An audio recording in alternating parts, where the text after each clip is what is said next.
মানুষ নাই দোকান। স্যান্ডউইচ একটা কিনছি, এখন কিনতাম চিপস একটা।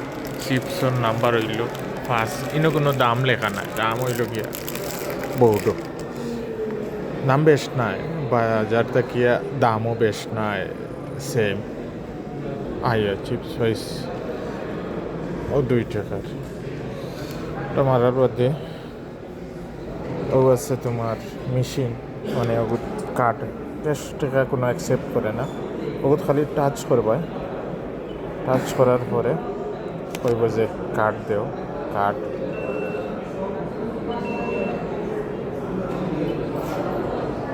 হ্যাঁ এই দেখো হেতে আমারে ও উফরেতে কেনিয়া দিব আইয়া যে বড় চিপসের প্যাকেট ফোর্স বাতি জ্বলবো, তারপরে দরজাওয়ালা টান মারিয়া হয়ে গেছে।